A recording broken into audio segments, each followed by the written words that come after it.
Hey, what is going on? Hope everyone had a fantastic weekend. Welcome to episode 93 of Outside the Chute. I'm your host, Randy Frame. Before we get to the OTC Player of the Week, how would you like to win a Coldstream Clear Yeti prize pack? Hopi and I are looking for your support as we are raising money for our East Hants Mastodons men's senior team to compete at the 2022 Canadian Senior Men's Nationals in St. John's, Newfoundland. Tickets are $5 each or a book of 5 for $20. The prize consists of 4 cooler insulators, 4 large cooler mugs, a Yeti 45 hard cooler, 24 Coldstream watermelon lemonades, 24 Coldstream blueberry lemonades, and 2 East Hants Mastodons hats. If you want to see a pic of it all, I posted it on all of our social media outlets. Again, the tickets are $5 for 1 or $20 for 5, and payments can be e-transferred to outsidethechute@gmail.com, and we will ship the prize anywhere. The draw date is June 1st, and myself, Hopi, and the entire Mastodons organization appreciate any support. On to the OTC Player of the Week, and this week we're heading to Oklahoma as University of Kansas commit Ainsley Winduff takes home the weekly honors. Ainsley went 6 for 8 with 2 doubles, a triple, and 7 RBIs last weekend at the Show Me State Invitational in Missouri. Awesome job, Ainsley. Best of luck the rest of the season, and all the best at Kansas. On to this week's guest, and we sat down and chatted with Texas State Bobcats alum, Texas native Randi Hennigan. Randi had an amazing 4 years at Texas State. She is the career leader in wins, strikeouts, appearances, and innings pitched. She is a 2-time All-American, 2-time Sun Belt Conference Pitcher of the Year, and a 4-time first-team All-Sun Belt Conference winner, and many other accolades as well. We're going to talk to Randi about getting her start in the game in her home state of Texas, the amazing bond between her and her twin sister Sara, who also played at Texas Tech, her special relationship with the great Cat Osterman, and much, much more. Randi was an absolute treat to chat with. I'm sure you're all going to enjoy hearing her story. So as usual, grab that drink, sit back, relax, because here we go. I got the world in my palm, like camera action, it's on. I can't describe what I'm feeling, ain't never felt this freedom. I got the world in my palm, like camera action, it's on. Ain't never felt this freedom. Could you say that anything goes, anything goes, anything goes, anything goes, anything goes, anything goes.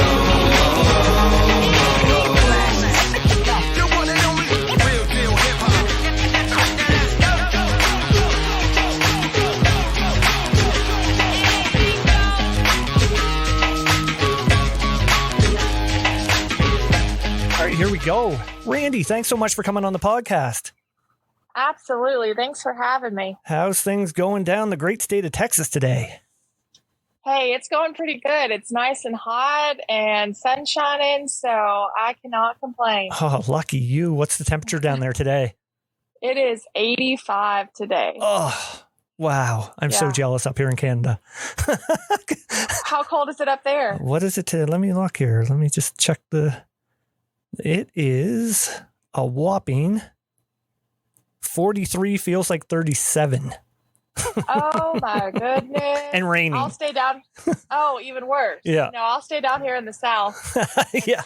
Oh man, I'm so jealous right now. I can't wait for summer to arrive. First off, I gotta give my congrats on the growing family. Thank you. We are so excited. No doubt. When's the due date? He is due August 19th. August 19th. So excellent. I get to carry him all the way through June and July, the hottest part of the year. Yeah. So I know.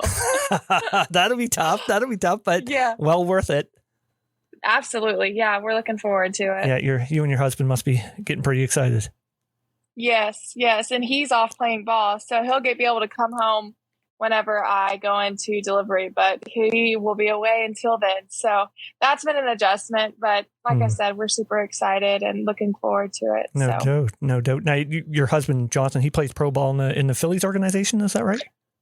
He is. He's in AAA with the Phillies. So he's up in Pennsylvania right now playing. Oh, nice. How's their season going? They're off to a little rocky start. He's done pretty well his last couple of outings, but like you said, it's snowing and cold up there right now. So. Yeah. Oh, that'd be tough. He's a pitcher, correct? Yes, he's a left-handed reliever. Yes, that'd be. It's not. See, it's one thing to play in the cold weather, but to be a pitcher, it's a different element because you got to get yourself warm, and it's always a tough job. Oh, I couldn't do it, because I'm so used to playing in the middle of the summer now. That's right. So he said the other day he was throwing and snowflakes are flying in his face. He couldn't feel his fingers or his toes. And I'm like, that sounds rough. Oh man, that'd be terrible. That'd be terrible. Randy, we have a little thing that we like to start the podcast with. I call it quick pitches. I'm gonna throw out some random questions to you, and you answer them as best you can. All right. First one. If you had to live off one food for a week, what would it be? Donuts. I love donuts. It's not just a pregnant thing either. I've loved them. Okay. Any specific one or? Oh, nope. All of them. All of them. That's awesome. I ask that question to every guest I have on here, and it's funny. Like it's so crazy the random things I get. Like I'll get steak or hamburgers or so. Donuts is the first one. First time I heard that.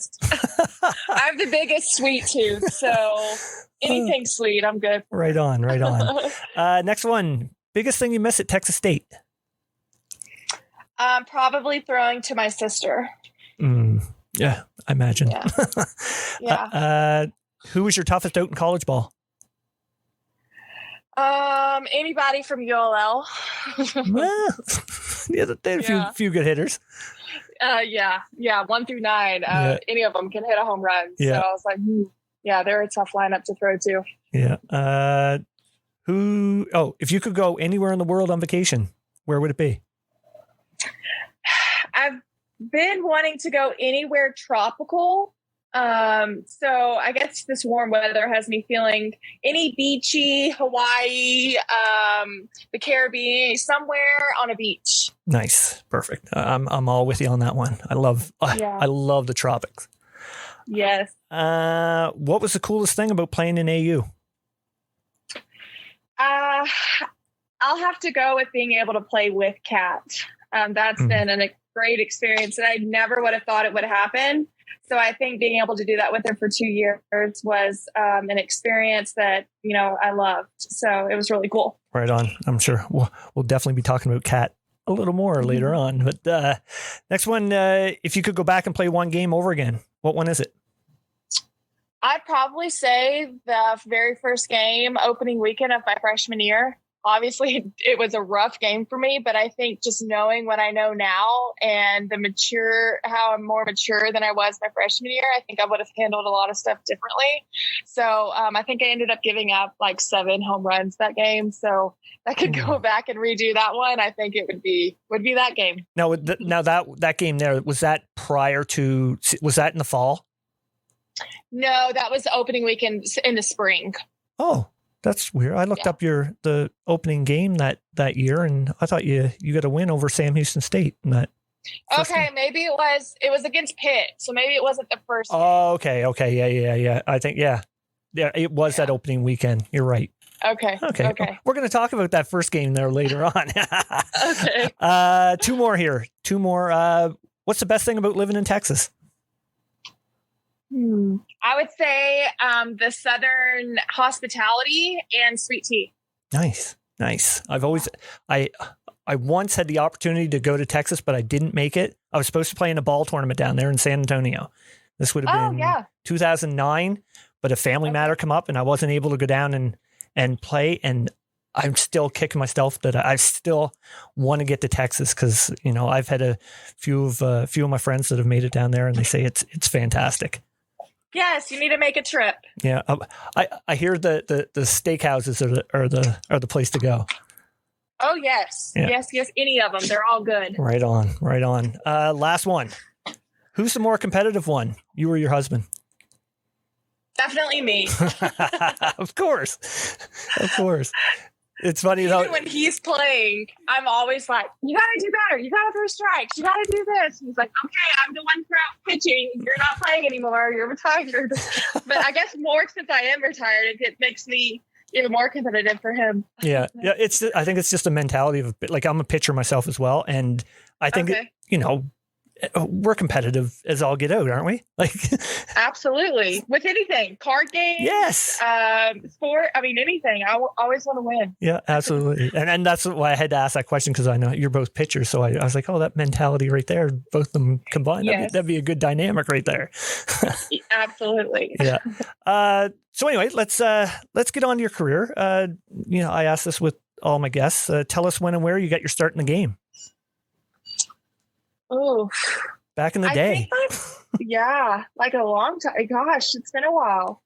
But of course, when I was in 10U starting out, that was a rough year for me. It's when I first started pitching, and they handed me the ball, and I tell this story all the time, but I don't think I made it out of one single inning. I never got 3 outs my whole first year of 10U pitching. So looking back at it now, I'm like, I've definitely come a long way, and I'm glad I stuck with it. But that first year was brutal. It was tough. I'm glad, and I'm kind of surprised that I stuck with it after that first year. But, college was great. And even my high school career I played with a great group of girls. And so I think that's kind of where it started for me back in high school, just because I was surrounded by athletes and competitors. And so I kind of grew up. And then when I got to school at Texas State, it kind of prepared me for that opportunity. Right on. So did you have a love for the game right off the get-go, or, did that come over time?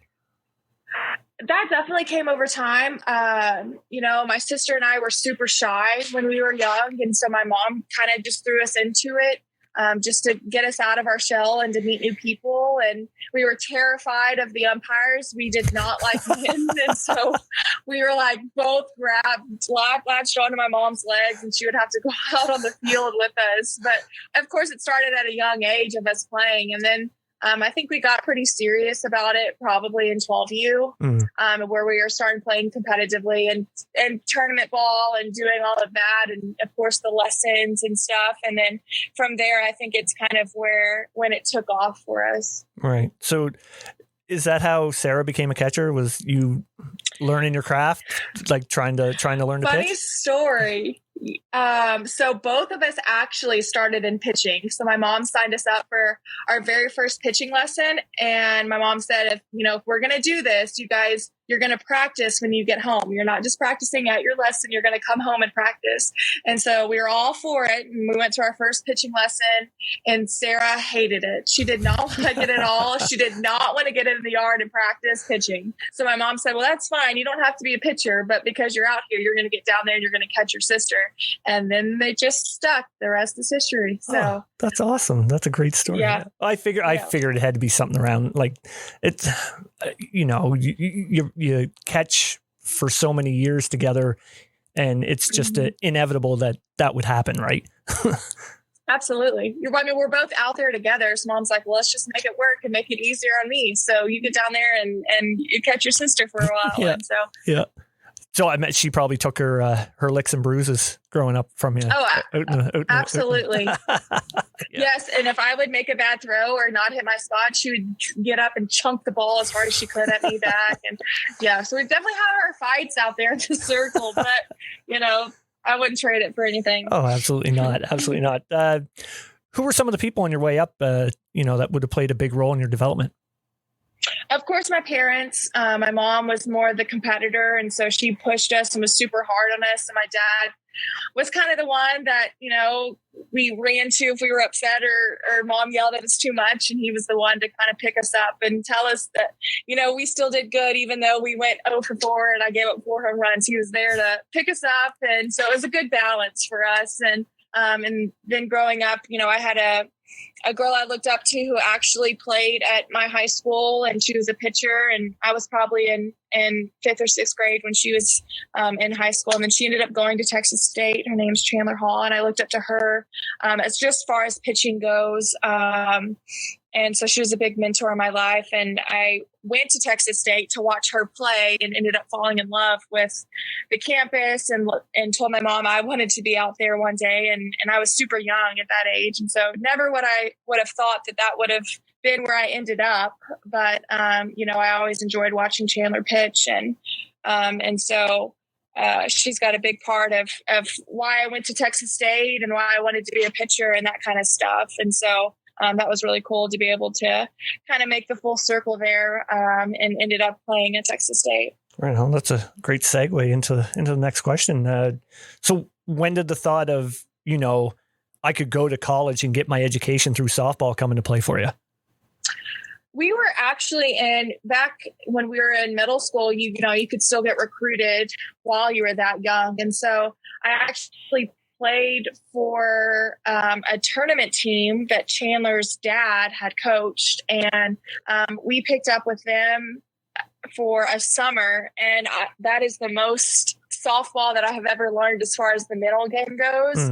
And then I think I was probably in 7th grade and my parents had asked, is this something that we want to pursue post high school and, maybe get a scholarship. And so I think that's when it clicked that, maybe we can be really good at this. And then so when we were in middle school, that's when the recruiting started for us. And, of course, you go to these camps and clinics and get stuff in the mail.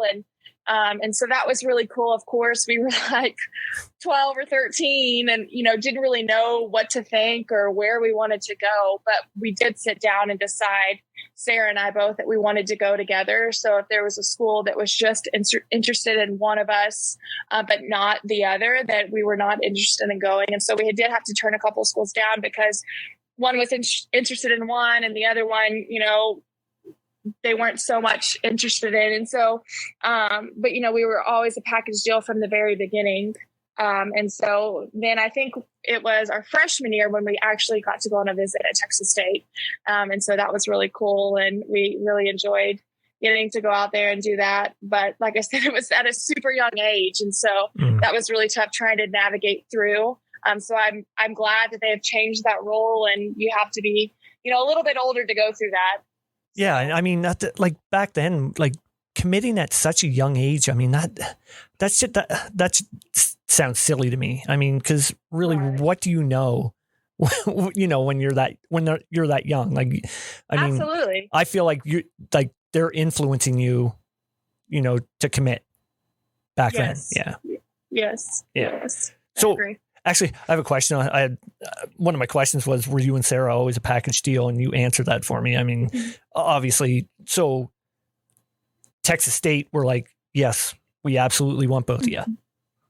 Mm-hmm. Yeah. Yes. And that was from the beginning. And even when we talked, we were on a select team and our coach for that tournament team, he did a lot of the talking to the coaches for us, and so he kind of threw that out there to all the coaches that were asking about Sara and I. And so I appreciate that because we didn't have to go through certain roads that would be a waste of time, essentially, once they figured out that, if they didn't want both of us, then, we weren't coming. So just from the beginning, that was one big thing that we wanted to let our coach know so he could let the other coaches know.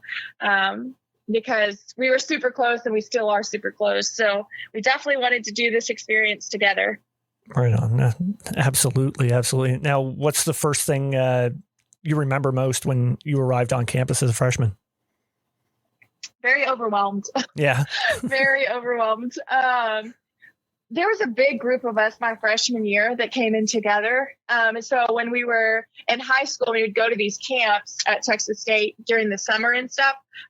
We would already know the girls that were committed that would be going to Texas State with us. And so I think that that's incredible. And I think they still do that today. So you're able to get to know these girls and text them and keep up with them on social media before you arrive. So it's almost like you know them before you actually really do know them. And that's going to help a lot. I think that was a big, absolutely. Yeah. So I think that was a big help. Whenever we do arrive and mom and dad leave, it's like you've got a big group of girls, teammates that you get to hang out with to kind of make that transition a little bit better. Not that it's easy, but I think once you have, I had Sara, of course, and so that made it 10 times better. But you have your teammates that that are in the same shoes you are, trying to figure it out. And so I think that's a big help. But it is overwhelming, at first, just being away from home and doing stuff on your own.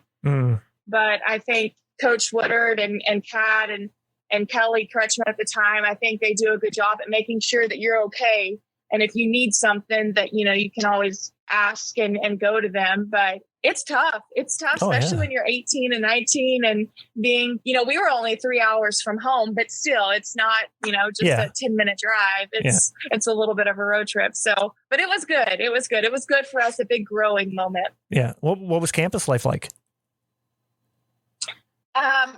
It's very hilly and very big. So whenever we get there, the upperclassmen, we set a day aside and they take us through and show us the ropes for class, because when you get there, you don't know where anything is. You don't know where class is. And then you're having to go, class to class under 5 minutes or so. And so at Texas State, we always made sure, and when we got there, they did it for us, that they show us where our buildings are and our classes are and where food is. And, so they show us the campus, which made it 10 times easier trying to figure out where to go that first day of school. So I think we did a lot of team building stuff too when we first got there. So it's not like we spent a lot of time by ourselves, which was great too.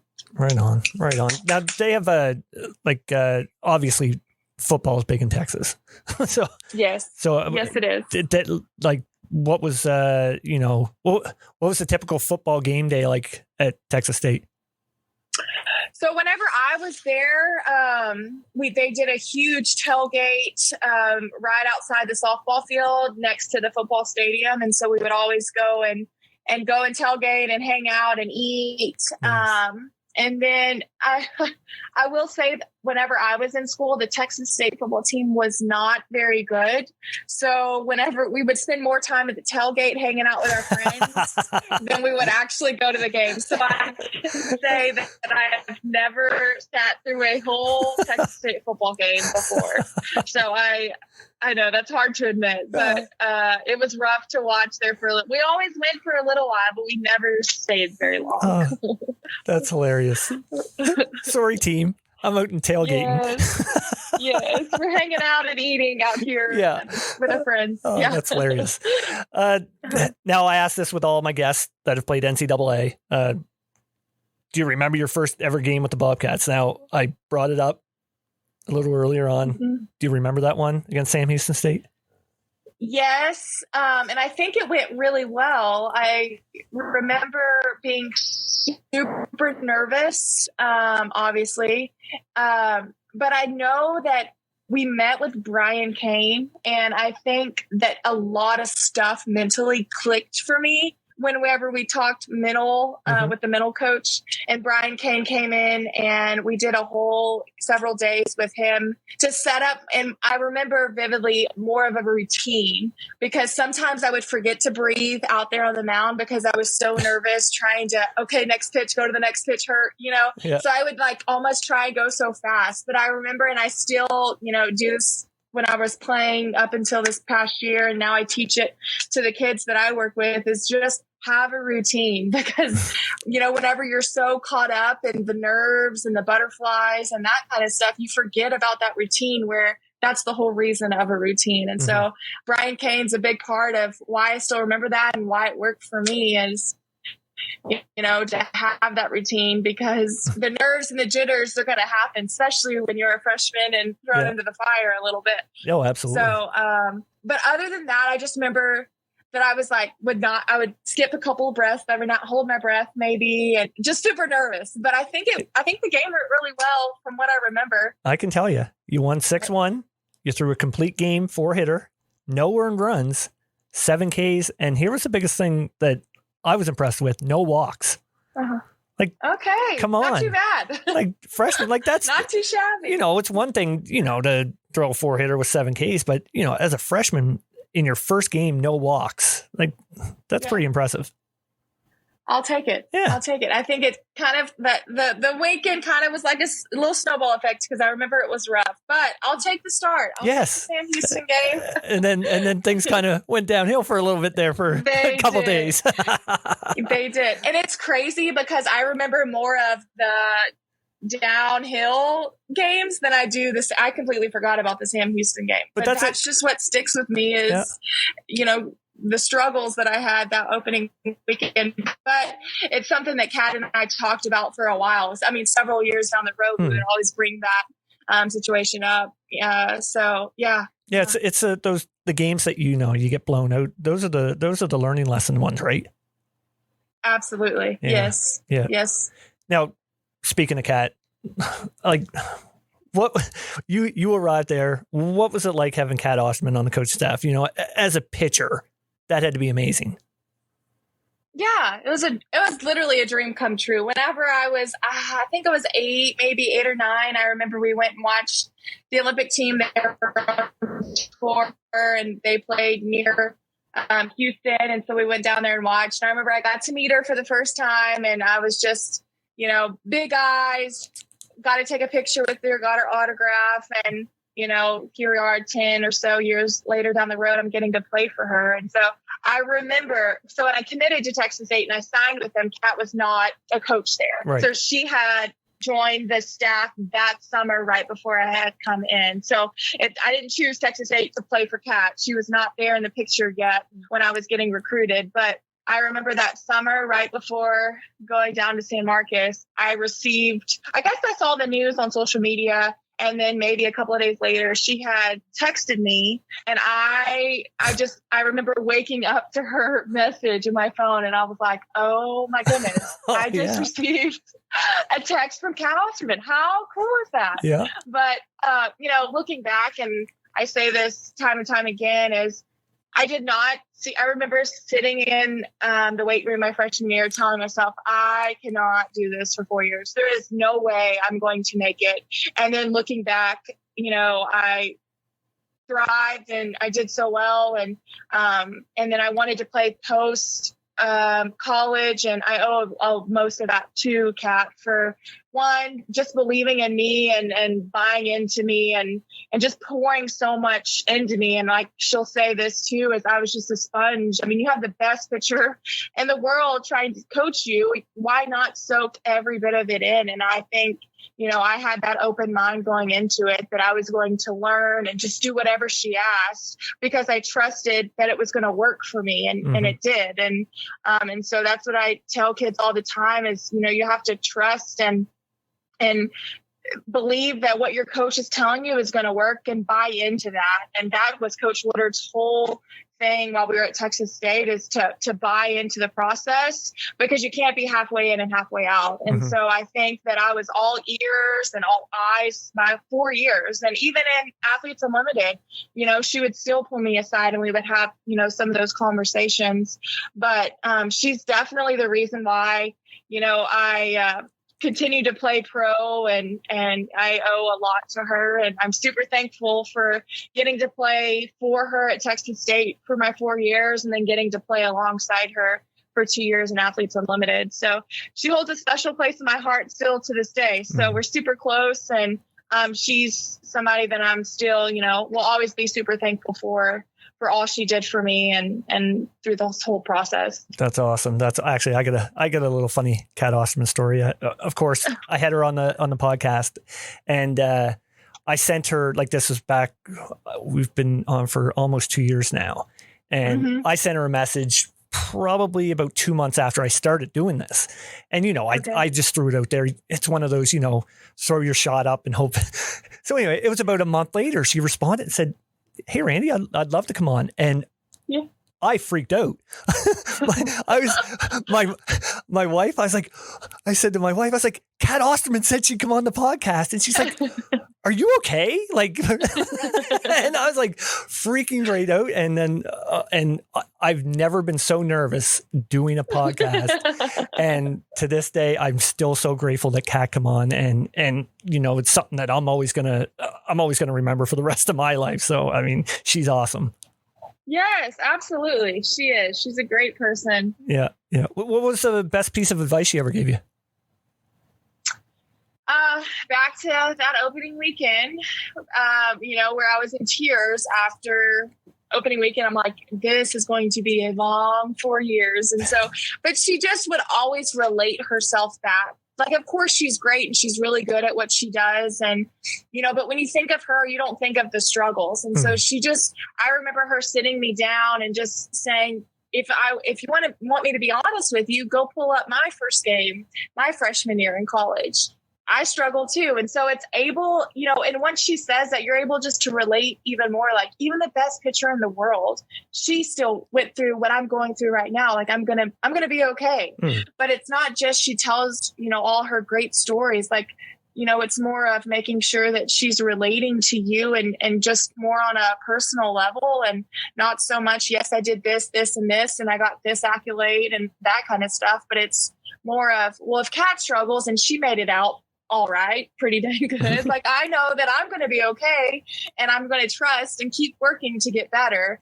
And this is not the end for me, and it's not going to keep going downhill. And that was right off the bat. I mean, that was right the first part of my career in college. And so I think that kind of set the tone for me, and for me really buying into, what she's coaching and teaching, and not being, well, she's just the best and she doesn't ever fail. And she was able to relate more personal level there. Right. Now, you go on to have 4 amazing years at Texas State, setting numerous school records. What's some of the memories on your time there that stick out for you? The biggest one for me is my senior year, in us not only winning conference, but winning the conference tournament. And I just think that goes to show just what we did as a senior class for 4 years to that program. Is, it was not easy, but we always knew that playing ULL was going to be tough and it was going to be a challenge, but we never just caved in, and we always made them earn it. And I think, that whole year, our senior year, was more of, we're going to win conference. We're going to win conference tournament. We're going to beat ULL, and so we were always striving just to do what we needed to do for the program, because we sat down our freshman year and kind of decided that we wanted to leave the program better than what it was when we got there. And so I think that was just a true testament to what we did for 4 years. It's not like we just showed up and we were good. I mean, we had to pour blood, sweat, tears into that, and really trust each other and trust the coaching staff. And so that was just, a great ending to our group for 4 years that we did with that program. And so I'm super thankful for the girls that were bought in with me, and we were able to grind it out together. But also being able to go into postseason my sophomore year was a great achievement and a great opportunity to experience as an underclassman. Because, for the next 3 years, we were able to go into postseason and get, 2 automatic bids, or 1 automatic bid our senior year. But then, the first 2 years, it was more of, making sure we were selected because we didn't win conference. And so, but it was a great learning opportunity, and just kind of proved to ourselves that whenever you put in some hard work, it will pay off. And so we had a great ending to our college career for the seniors that I got to graduate with. Right. I wanted to ask about that senior year with the championship game against the conference one against Louisiana, 5-2 win. I mean, that must rank up there as, one of your highlights of your career. Yes, no, absolutely. Yeah. It was always a close game when we played ULL for the most part, and it was always just trying to make sure that we scored more runs than they did, because they were going to put runs on the board, and they're a great offensive group. But I also super enjoyed playing Texas. We played them 2 times in the fall, sometimes, and in the spring. So we played them quite a bit, just being so close. And it turned into a little rivalry for us because, they were close games for most of the times that we played each other. And so I enjoyed playing them as well. And having Cat on our side while we played was, Oh, right. Yeah. What was that like? So, that must have been weird for her. It was really good. I'm sure it was. I mean, she got to do meet the coach or Coach Clark in the batter's box or at home plate and all of that. So I'm sure it was really cool for her, and being able to be back and, at McCombs Field and stuff. So but it was cool. Oh, I never even thought that. Like now that you mentioned that, I was like, oh wow, that'd be pretty neat. Yeah. No, so you go on to be drafted 4th overall in the 2018 MPF draft by Cleveland. How cool of a moment was that for you? That was really, really neat. We got to have a watch party actually at Cat's house, and the team was there, and the coaches were there, and some of our friends in San Marcos, they got to come and watch, and it was just really cool. Just me being surrounded by my teammates who are always so supportive of me, and just to see how excited they were for me. It was just a special moment, and being able to be there in front of them, and getting to see my name being called up on the TV, and then my face being up there. It was really, really cool, and a moment I'll remember for a very long time. No doubt. What can you tell us about your time in Cleveland? It was interesting. It was and what a lot of people don't know is the Cleveland Comets was partnered with the China national team. I was going to ask you about that. Yes. So there was, I think, maybe 5 or 6 of us Americans, and then the rest were from China. And they spoke very little English. And so there was a little bit of a language barrier there. We had some disagreements as far as softball goes. I think they're a little behind in China. Right. And, I think that's why they come over to the States to play, is to, get better and improve. And they were trying to prepare for the Olympics as well. And we had translators, but it was still tough for that. And then you're playing almost every day for 2.5 months. And so not only was it an adjustment as that, but then I go from being with my sister every step of my journey to flying out to Cleveland, being completely by myself, playing the best of the best, trying to adjust. So it was an adjustment, but, like I was saying about my freshman year in college, I think this was a huge growing, learning moment for me that I absolutely needed. Because obviously Sara and I we went our separate ways eventually, and it's, trying to navigate by myself, which was great for me. And then the second year with Cleveland, we were with the Mexico national team, which was a great experience. Most of those girls live here in the States and played for universities here in the States. And so, I had a great experience with them, and they're a great group of girls, a lot of fun. I enjoyed that. But it was a little rough and a little eye-opening my first year. And I'm going from playing all spring to taking 2 weeks off and then going to play all summer, where I've never done that. So much softball back to back. And so, but it was good. It was a great experience for me. And I'm so glad the MPF gave me that opportunity to continue playing past college. Yeah.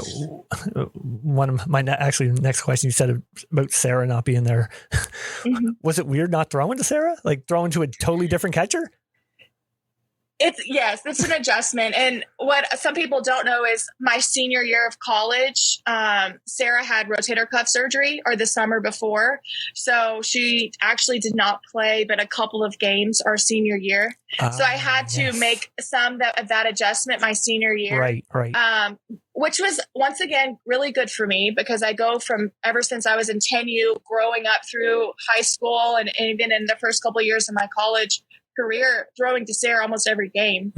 So it was good for me to, where Sara and I would throw, a lot of stuff just clicks, and she says certain things, or, and it's just almost like twin telepathy there. Yes. Whereas I actually have to communicate with my new catcher and the person, whoever I'm throwing to, rather than it not clicking so easy. So making sure we're still communicating, whether it's after every inning, after certain pitches, whatever it may be. And so that was good for me. But then I go to where I know the catcher that I'm throwing to, but then I go to the NPF where I don't know any of them. So it's me trying to connect on a personal level, connect, on a pitcher catcher level, just making sure we're in sync. So I struggled with that big time. And something else that was hard is Sara knew what worked for me. and me not having to think so much on the mound and then I had Cat who would call the game. Then I get into the NPF and I'm having to call my own game. And so that was another struggle that I struggled with pretty much my whole pro career. I got better at it this past year at Athletes Unlimited, but it was just hard for me to think what I wanted to throw, and I needed to pay attention, to what the hitter did the previous at bat. Whereas, in college, Kat had all that stuff written down. And so she knew what she thought was going to get the hitter out, where I would have to take more mental notes. And I remember actually sitting down in the dugout, jotting down my own notes in like a journal, because I needed to remember that stuff. But it's just me growing and figuring that stuff out by myself. Yeah, absolutely. Like, it's funny that you said that. It still blows me away. Like, you're saying Cat Osterman's calling my game for my whole college. Like, that's I guess I'll trust her. Get to say that. I guess I'll trust her. That's awesome. Absolutely. Yeah. Not a lot of people get to say that. So no. Your first year in Cleveland, was your catcher American or Chinese? She was American. Oh, okay. So we had I think there had to be like 6 of the players on the field had to be from the China national team. And I think that was just an agreement that China and the Cleveland group decided on. So, but most of the time the pitcher and the catcher were American. And there was usually one other infielder on the field that was American. But for the most part, it was the China national team out there on the field with you. Man, that would be so weird. It was tough. Communication level would be. Yes. I couldn't even imagine. Yes.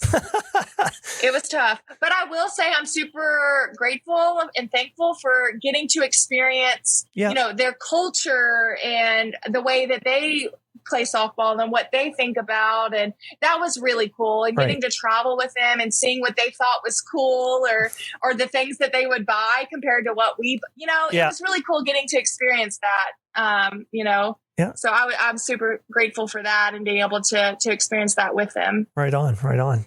Now, the pandemic hits in 2020. Did you think your time was done then, or were you still holding out hope that, something was definitely going to come along or the pandemic would end? Yeah. Well, I did not think that the pandemic would go, that long. But I remember I was with Jonathan actually in spring training back in March. So I was with him before COVID hit. And then whenever COVID hit, him and I came home together. So I was up there with him, and I had actually signed again with Cleveland. So I knew I was going to go back and play in the summer with them. Of course, it didn't happen like that. But while I was up there, I also, Athletes Unlimited had reached out to me and kind of thrown out their pitch and what they were about. And so that's whenever it first started. So I knew I was going to go back and play. I didn't know exactly what that would look like or when that would be. Yep. But I knew I was going to play for the NPF and for Athletes Unlimited. And I had sent everything to Kat and asked her opinion on it and what she thought about it and the questions I needed to ask and stuff. But I knew I was going to go back and play, but I did not know, when that may be. Right. And then we just, of course, COVID hits and it looks a little bit different. The NPF ends up getting canceled, but then Athletes Unlimited still happens. So, yeah. Yeah. So Athletes Unlimited comes along. I rave about it all the time on here. Like I loved Athletes. I still love Athletes Unlimited. How exciting was it for you? Like, getting there and then actually experiencing it. They did a great job. Like, I don't have any complaints with the way that they did things. And I think that, their strategy and the way that they work, I think it's really unique and really cool. I love that it's more player based, and the players get to make the decision. Where in the NPF, I don't think that a player's got a lot of say so. Right. And so, like I said, Athletes Unlimited was great. And I'm super, super glad that I got the opportunity. And I kind of was iffy about it at first, just because it's a new venture and you didn't know a whole lot about it. But the way it played out, it was definitely exceeded my expectations. Yeah, I think the whole draft thing. I'm just one of those guys that loves drafts, and for there to be one every single week, I thought that was the coolest thing of the whole thing. Yeah, and I liked because you got to play with everybody. Exactly, So that was really cool. Exactly. Now, did you know going into last season it was going to be your last? No, I did not. I didn't hear back from Athletes Unlimited until probably a month before season started. Mm-hmm. So I remember I was with the Olympics team back in February, and I would train with them and get to play a couple games with them, which was really, really cool. And so I did that for February, March, and April. And then, so then June and July hit, and I still hadn't heard back from Athletes Unlimited. So I remember I had a conversation with Cat and saying, I'm so glad that I got to play and train with USA.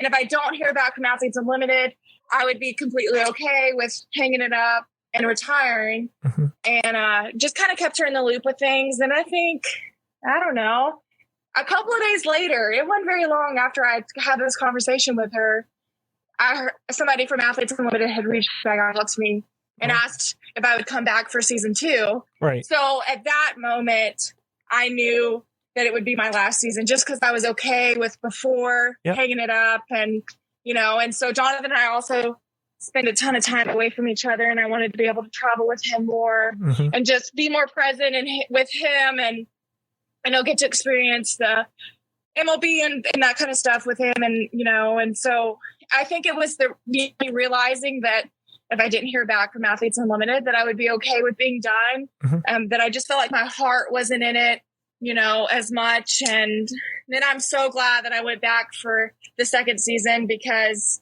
I think I was able to end on my terms and not wait for somebody else to, decide whether or not I was going to continue to play. And I really, really enjoyed it, but I made sure going into it that I was going to soak it up and enjoy every moment and not worry about how well I did and wins and how many hits I gave up or, just the small stuff. And, and so I didn't really announce it that this was going to be my last season. Of course, there were some people that knew at Athletes Unlimited. Of course, my family knew, but and then at the end is when I finally announced it, just because I wanted to be 100% sure that this was going to be it. I didn't want to announce it and then come back and say, well, I think I want to go back for another season. So I just wanted to make up my mind, before I did announce it. So, but it was a great ending. And like I said, Athletes Unlimited was a great experience. And I'm so glad that I got to be just a small part of the new venture. And I think that it's paving a great way for professional softball and professional sports in general and for women in the future. Absolutely. That's awesome. That's awesome. Well, Randy, we have a little thing I like to end the podcast with. I call it the Player Association. I'm going to throw a few names to you. And if you have a good story about them, let her fly. Anything you want to say, it's up to you. So first one on the docket here is Coach Ricky Wardard. Oh, yes. For Coach Woodard, she just holds a special place in my heart just because she believed in me from the very beginning and gave us a chance. And I think that she's molded me into not only the player, but the person that I am today. The decisions that I make, I learned, and she has a big part as to why, I roll the way I do now as in my adulthood, I guess you could say. But her program is not just about winning championships. Her program is more about making sure that we are prepared and we are going to be good moms and good wives and good young ladies when we get out of the softball world. And so I think that she just puts way more to life than just being good softball players. And I'm super thankful for that. And I love her a lot, and I still keep her in the loop, and I hear from her often. And so she's been a big role model, not only in my softball career, but also my everyday regular life. Awesome. Two more here. Ariel Ortiz. No, yes, big girl is what we call each other. So Ariel was one that came in as course with as freshmen, and we played 4 years together. And not only is she a phenomenal softball player, but she was one of our best friends in college, and still to this day, you know, she's one of our people. And so I'm super thankful for the relationship that we built. And fun fact is there was 7 of us who started at Texas State as freshmen in our class. And it was only me, Sara, and Ariel who lasted the full 4 years together. And wow. So we grinded it out together, and we definitely left our mark on that program. And so she's somebody else that holds a special place in my heart. Awesome. And last but certainly not least, Sara Rupp. Yes, we've had a great career together, and some fights along the way, but I'm super thankful for the person and the sister that she is. You know, as a catcher, you don't get a lot of recognition. It's more about, you know, how well the pitcher's doing. And Sara, a lot of people don't see it, but Sara busted her butt, if not harder than I did, you know, behind the plate. And I was the one that got the recognition for that. And Sara never once complained or was selfish about it. She always, you know, congratulated me and just told me how proud she was of me. But in reality, she's the one that was putting in most of the work behind the plate. So I'm just super proud with the way that she handled a lot of that stuff. And that's just a true testament to the person she is. And super thankful I get to call her my sister. Oh, that's awesome. Great way to end it. Well, Randi, this has been awesome. I got to thank you so much for coming on and, you know, telling your story. Well, thank you again for having me. I've enjoyed it. And like I said, thanks for reaching out and asking me to be a part of it. Absolutely. I'm sure life's going to get pretty busy for you after August. So, you know, all the best to you, Jonathan and baby boy. I can't wait to see the pics. Yes, thank you again. I really appreciate it. All right, take care, Randi. All right, you too.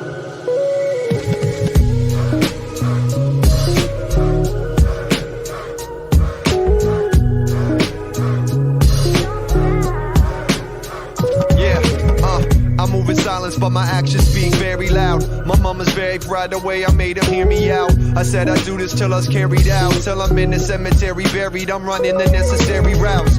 All I wanted was appreciation from the ones that I appreciated. Nothing sophisticated, and all I ever needed was financial security to make sure that this music wouldn't murder me. I grew up on Snoop Dogg and Puka Premier, did music with them both, so I feel like the goal's fulfilled. Invested every dollar saved in music for real, put it all in real estate and stock, and it steadily builds. Now my family is good, so the goals change, roles change. I'm looking at it different now with old age. Time used to move slow, now flies fast. You can always get your money, but can never get your time back. I be stuck in my ways, got me feeling some ways. Never change for a thing, yeah, you got it.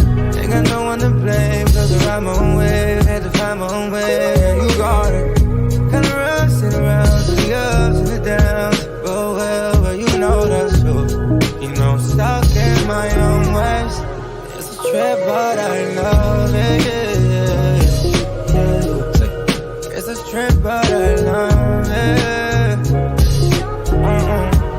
It's a trip, but I love it. Real shit, my buzz ain't buzzing like it used to be. I see these other guys are racking up more views than me. I used to have that attitude like let me prove my piece. Now I'm like it's cool with me. Maybe I'm just too fatigued. There's no debate in my motivation. Are you downsizing? Maybe need more room because of additions to the family, or possibly seeking that dream home you've always wanted?